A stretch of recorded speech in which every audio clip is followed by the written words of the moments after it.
വളരെ രസകരവും കൗതുകകരവുമായ ഒരു വിഷയത്തെക്കുറിച്ചാണ് ഈ വീഡിയോ. നമ്മൾ പല സന്ദർഭങ്ങളിലും സംസാരത്തിൽ ഉൾപ്പെടുത്താറുള്ള അല്ലെങ്കിൽ പലയിടത്തു നിന്നുമായി കേട്ടിട്ടുള്ള ഒരു പ്രയോഗമാണ് പേടിച്ചുതൂറി എന്നത്. ഭയമുള്ളവരെ കളിയാക്കുന്ന ഒരു പ്രയോഗമാണത്. ശത്രുക്കളുടെയോ ഇരപിടിയന്മാരുടെയോ പക്കൽ പെട്ടുപോകുന്ന സന്ദർഭങ്ങളിൽ മലമൂത്ര വിസർജനം നടത്തി രക്ഷപ്പെടുന്നത് കുറേയധികം ജീവികളുടെ പൊതു സ്വഭാവമാണ്. ഇത്തരം ഘട്ടങ്ങളിൽ അസഹനീയമായ ദുർഗന്ധം സഹിക്കാൻ വയ്യാതെ ശത്രുക്കൾ പിന്മാറും. അതിഭയങ്കരമായ പേടിപ്പെടുത്തുന്ന സാഹചര്യങ്ങളിൽ ചെന്നുപെടുമ്പോഴും പേടി മൂലം മനുഷ്യരുൾപ്പെടെയുള്ള ജീവികൾ ഇങ്ങനെ ചെയ്യാറുണ്ട്. ഇത് അറിഞ്ഞോ അറിയാതെയോ സംഭവിച്ചു പോകുന്ന ജീവികളുടെയൊക്കെ അതിജീവനത്തിന്റെ ഭാഗമായ ഒരു കാര്യമാണ്. ചില പക്ഷികൾ അവരുടെ കൂടുകളിൽ നിന്ന് കാഷ്ടം നീക്കം ചെയ്യാറില്ല. ഇത് ഇരപിടിയന്മാരെ അകറ്റാൻ സഹായിക്കുന്നു. പക്ഷേ ഇങ്ങനെ ചെയ്യുന്നതുകൊണ്ട് ഇൻഫെക്ഷനുകൾ ഉണ്ടാകാനുള്ള സാധ്യത ഉണ്ടാകും. ചില പക്ഷികൾ തങ്ങളുടെ കാഷ്ടം കൊണ്ട് കൂട് മോടി പിടിപ്പിക്കാറുണ്ട്. എറോഡ്രാമസ്, കൊളോക്യാലിയ എന്നീ ജനുസുകളിൽപ്പെടുന്ന സ്വിഫ്റ്റ്ലെറ്റ്സ് എന്ന് പൊതുവെ അറിയപ്പെടുന്ന ചിലയിനം പക്ഷികൾ കൂടുണ്ടാക്കുന്നത് തങ്ങളുടെ ഉമിനീര് കൊണ്ടാണ്. ഇത്തരം കൂടുകൾ ഭക്ഷ്യയോഗ്യമാണ്. സൂപ്പുണ്ടാക്കാനും മറ്റുമായി ഇത് ഉപയോഗിക്കുന്നു.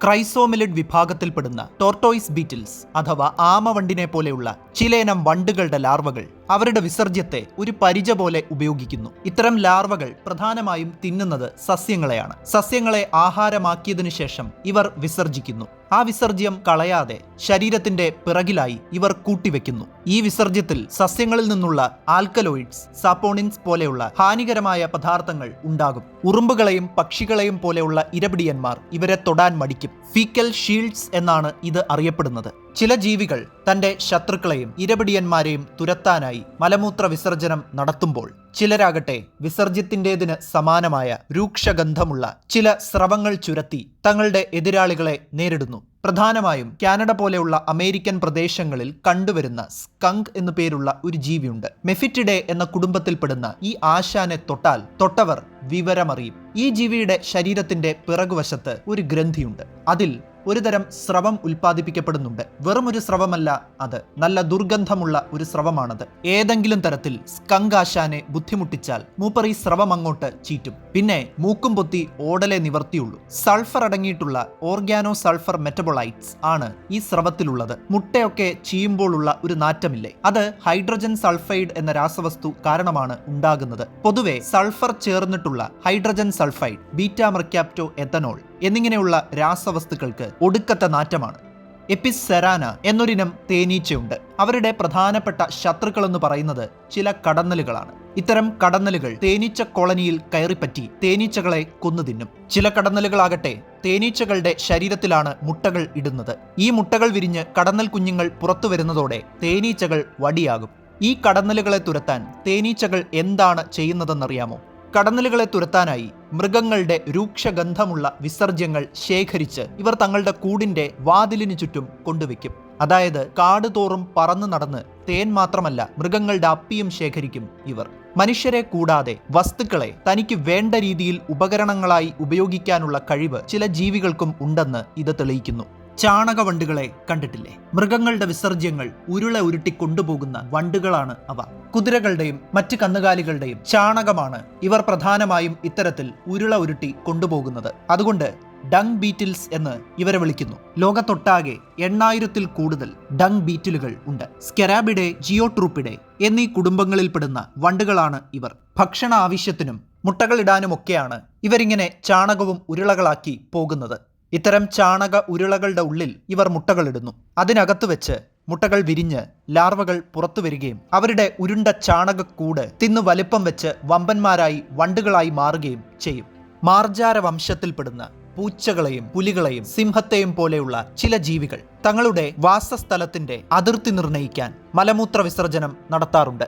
ചിലയിനം ജീവികൾക്കുണ്ടല്ലോ തങ്ങളുടെ ഇരപിടിയന്മാരുടെ രോമത്തിന്റെയും ത്വക്കിന്റെയും വിസർജ്യങ്ങളുടെയും ഗന്ധം തിരിച്ചറിഞ്ഞ് ഇരപിടിയന്മാരുടെ സാന്നിധ്യമുള്ള ഇടങ്ങളിൽ നിന്ന് രക്ഷപ്പെടാനുള്ള കഴിവുണ്ട്.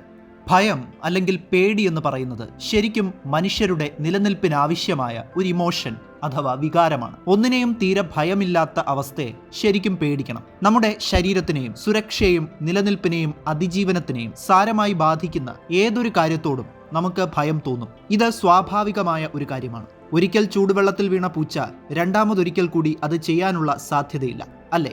തീയെ ഭയന്നാലേ പൊള്ളലേൽക്കാതെ രക്ഷപ്പെടാൻ കഴിയൂ. വേഗത്തെ ഭയന്നാലേ വീഴാതിരിക്കാൻ സാധിക്കുകയുള്ളൂ. ഇരപിടിയന്മാരെയും ശത്രുക്കളെയും ഭയന്നാലേ ജീവനോടെ നിലനിൽക്കാൻ സാധിക്കൂ. അതായത് ചുരുക്കി പറഞ്ഞാൽ ഭയമാണ് ജീവികളുടെയൊക്കെ നിലനിൽപ്പിനുള്ള ആധാരം. പരിണാമപരമായി നമുക്കുള്ളിൽ അതുണ്ട്. അപകടങ്ങളിൽ ഉണർന്നു പ്രവർത്തിക്കാൻ, ജാഗരൂകരായി ഇരിക്കാൻ, തനിക്ക് അപകടകരമായ സാഹചര്യങ്ങളെ ഭാവിയിൽ ഒഴിവാക്കാനും എല്ലാം ഭയം സഹായിക്കുന്നു. തീ കൊണ്ട് കൈപൊള്ളിയ ഒരാൾ അടുത്ത വട്ടം മുതൽ ശ്രദ്ധയോടുകൂടിയേ തീയെ സമീപിക്കൂ. അതുപോലെ വേഗതയിൽ വണ്ടി ഓടിച്ച് അതിൽ നിന്ന് ഉരുണ്ടു മറിഞ്ഞു വീണ ഒരാൾ അടുത്ത തവണ മുതൽ അതീവ ശ്രദ്ധയോടുകൂടിയേ വാഹനം ഓടിക്കുകയുള്ളൂ. അല്ലാത്തവരുമുണ്ട്. വനത്തിന്റെ ഒരു ഭാഗത്ത് പുലി അല്ലെങ്കിൽ ആന ഇറങ്ങിയിട്ടുണ്ടെന്ന് ന്യൂസിൽ കണ്ടാൽ അവിടേക്ക് പോവാതിരിക്കാൻ നമ്മൾ ശ്രദ്ധിക്കും. മഴക്കാലത്ത് ഉരുൾപൊട്ടൽ ഉണ്ടായിട്ടുള്ള ഇടങ്ങളിൽ ചെന്ന് പെട്ടുപോകാതെ ഇരിക്കാൻ ശ്രദ്ധിക്കും. മനുഷ്യരുടെയും മറ്റ് ജീവികളുടെയും ഒക്കെ നിലനിൽപ്പിന് അടിസ്ഥാനമായ ഒരു വികാരമാണ് ഭയം എന്ന് ഇതിൽ നിന്നൊക്കെ മനസ്സിലാക്കാം. പല തീവ്രതയിലുള്ള രീതിയിലുള്ള ഭയം ലോകത്തുണ്ട്. നമ്മുടെ ഡേ ടു ഡേ ലൈഫിൽ ഭയത്തിന്റെ പല വേർഷൻസും നമുക്ക് കാണാനാകും. കോക്കാച്ചി പിടിക്കുമെന്ന് പേടിപ്പിച്ച് കുട്ടികളെ ആഹാരം കഴിപ്പിക്കാറുണ്ട്. അടികൊള്ളുമെന്ന പേടിയിൽ കുട്ടികൾ ചില സാഹചര്യങ്ങളിൽ മര്യാദക്കാരാകാറുണ്ട്. ബസ് പോകുമെന്നും മാനേജർ വഴക്കു പറയുമെന്നും പേടിച്ച് നേരത്തെ റെഡിയായി വീട്ടിൽ നിന്ന് ജോലിക്ക് പോകാൻ ഇറങ്ങുന്നവരുണ്ട്. മരണവീട്ടിൽ ചിരിച്ചു പോകുമോ എന്ന് ഭയപ്പെടുന്നവരും ഉണ്ട്. താൻ ഇഷ്ടപ്പെടുന്ന പെൺകുട്ടിയെ അല്ലെങ്കിൽ ആൺകുട്ടിയെ മറ്റൊരാൾ തട്ടിയെടുക്കുമോ എന്ന് പേടിക്കുന്നവരുണ്ട്. കള്ളന്മാരോടും കൊള്ളക്കാരോടുമുള്ള പേടി, പരീക്ഷയിൽ തോറ്റുപോകുമോ എന്ന പേടി, അങ്ങനെ ഭയത്തിന്റെ എണ്ണിയാൽ ഒടുങ്ങാത്ത എത്രയെത്ര മാരക വേർഷൻസ് ഉണ്ടെന്നോ. ഇതിൽ ചിലരുടെയൊക്കെ ഭയം മറ്റു ചിലർക്ക് തമാശയാകാം എന്നുള്ളതാണ് രസകരമായ മറ്റൊരു കാര്യം. ഒരാളെ അല്ലെങ്കിൽ ഒരു കൂട്ടം ആളുകളെ, ഒരു ജനതയെ തന്നെ ഭയപ്പെടുത്തി വരുതിയിൽ നിർത്തി കാര്യം സാധിച്ചെടുക്കുന്ന ആളുകൾ ലോകത്തുണ്ട്. ഭയത്തെ മുതലെടുക്കുന്നവർ.